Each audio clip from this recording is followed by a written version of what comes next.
Okay. To begin our discussion, I think we should identify where we were born and where we were raised. I was born in Morgan County, and I lived in a neighborhood where there was a very sparse people living, so we're pretty much on our own.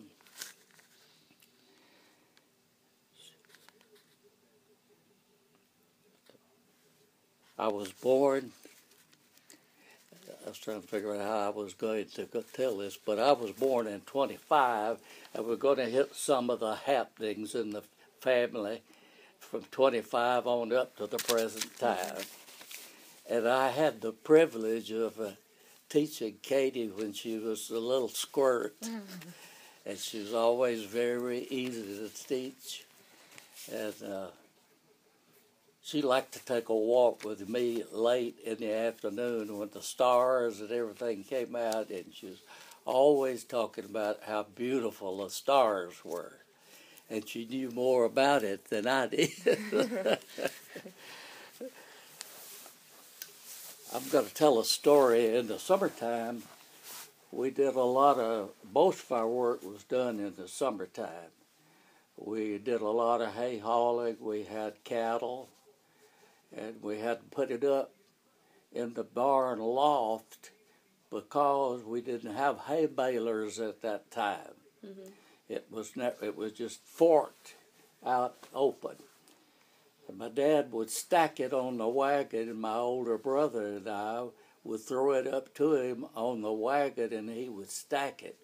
And he was a master stacker. He'd get it so high it was frightening. We couldn't throw it up to him with a pitchfork. And we'd get so hot, and we never thought about carrying water with us. But we had to haul it about a mile on a dirt road.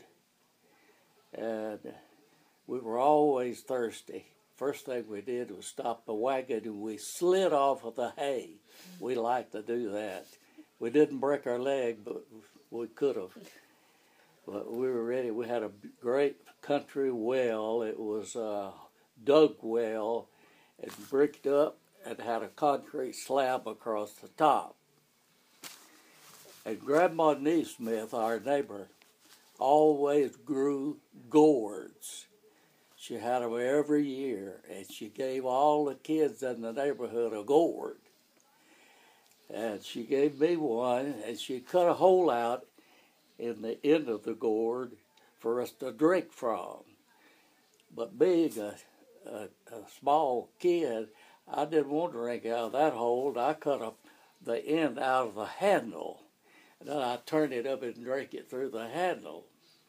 My brother, who was 2 or 3 years older than me, saw me doing that, and he didn't like it. Made him mad to see me do that. And he grabbed it out of my hand and hit me over the head with it and bursted it into 1,000 pieces.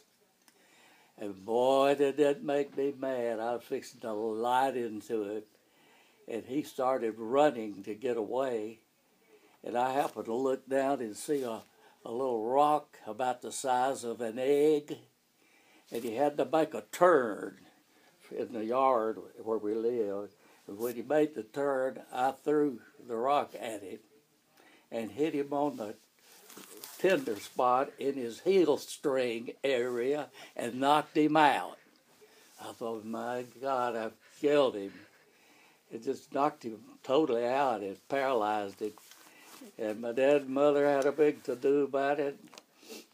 They came down and finally got him awake, and he stood up.